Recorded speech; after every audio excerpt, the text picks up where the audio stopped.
Canadian Senator Rosa Galvez gave notice of motion yesterday to declare a national climate emergency in the Senate of Canada. She expects to move and speak to the motion on November 30th. And Senator Galvez is an environmental engineer, a professor at Laval University, and an independent senator for Quebec since 2016. So she joins us from Ottawa. Welcome to the interview, Rosa. Hello. So why does the Senate need a motion like yours declaring a state of emergency? I mean, we've already got a declaration from the House of Commons. Why do we need one from the Senate? For many reasons. First, I think the Senate is behind in the debate of the climate change emergency and extreme weather events destruction. We are not talking.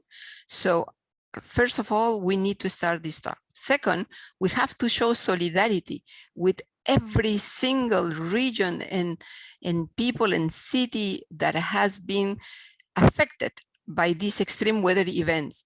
These are happening, climate change is here, and now we are asking who's next? When is going to be the next one? But there is every single province, every single territory has been affected by not one, but even several, even concomitant extreme weather destructive events. Another reason is because we have to find new mechanisms to accelerate the giving legislations that will protect the citizens, that will accelerate the mitigation of emissions and also increase the adaptation and building capacity of municipalities and to be prepared for these extreme weather events. So I am confident that this is more than a wake-up call for my fellow senators, and to really start hurrying up, increasing ambition in and holding the government, the executive, accountable to its international promises, but also their own platform promises that we've been hearing in the last speeches of the thrones of the last parliaments. Now, Rosa, you know your fellow senators probably quite well. How much support do you expect in the Senate? I guess we can't expect 100%, but do you think that it will pass? Listen, initially, and I will be very honest with you, initially my motion had 3 parts, and 2 parts where I said, this is what an environmental legislation should look. This is the criteria. It will help us progress with the mitigation and adaptation. And this is the way we should prioritize in the order of papers the passage of this legislation, or at least study the legislation, because we have seen a lot of delays and a lot of abandoning some bills or making it very difficult to an environmental bill to pass. But at the end, I opted for a symbolic with some descriptions and clarifications on and reasonings and arguments that why we need to prioritize legislations that help us tackling the fight against climate change. So why did you go, did you think that it would be easier to get the motion passed by making it more symbolic rather than more prescriptive, say? Well, I think that there is this momentum because of everything that is happening from every single event that we have seen, and it's getting closer and closer to everybody. You know, now it's difficult to go to somebody and say, have you not heard about a destructive extreme weather event? And now everybody's there. And it's very difficult to ignore all the groups that are being formed outside in the society and guiding us and asking us to show this leadership.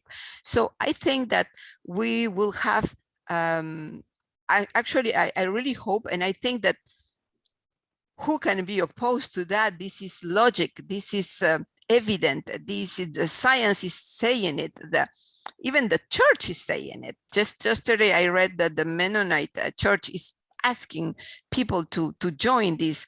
So I don't see who can oppose this. And hopefully it will accelerate the process. Well, if I may be so bold, Rosa, some of the people who may oppose it are conservative senators. I mean, the conservative senators have a reputation for supporting bills that they bring the fossil fuel point of view to debates within the Senate, and there are quite a number of them. And so I guess what I'm asking is, have you taken the temperature of your conservative colleagues, and how do you expect them to vote on your motion? Of course, I have taken the polls, not of everybody, but of some of them, and I also very carefully listen to their arguments, and some of them sit with me in the environment and energy and natural resources committee. So I have opportunity to listen to their arguments, and believe it or not, there are Senator Carignan says always that we are not doing enough. So, I hope that people like him, senators like him will be there. But there are, also the conservative have now two groups. And we have the caucus, the conservative caucus, but we have also the Canadian senators, which include some conservative senators. And I am sure that many of them, that have seen very close in their constituencies, in their regions, what's going on. So I am optimist. I need to be optimist, and let's listen. I hope that we will vote by consensus, and that we won't need to go into a stand-up vote, which will be, I think, sad if we have to go there.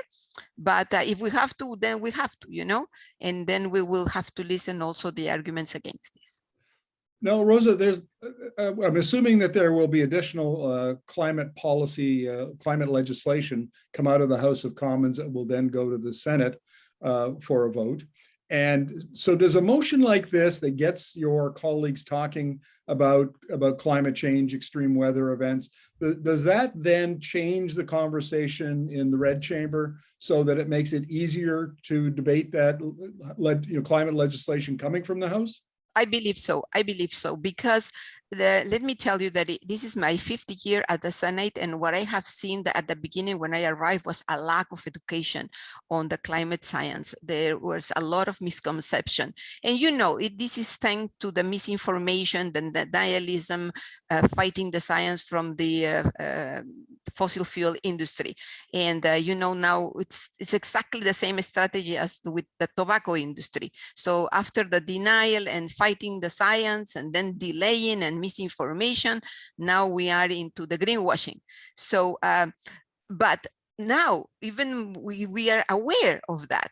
So my colleagues are learning more and more of every single aspects, and they are becoming more educated and understanding. Like we just talked about, for example, what is atmospheric rivers. At a point, we will have to explain what is this and how is it caused, and why landslides are more destructive when we have clear cuts forest. So these are. I have heard many times, this is very technical, this goes into lots of details in, concepts, scientific concepts. Okay, so let's do a more education and awareness, and so this is out of the way, and we can take more intelligent and smart decisions. Rosa, thank you very much for this. Good luck with your motion when it comes up for debate, and we'll look forward to our next chat. Thank you. Thank you so much. Bye.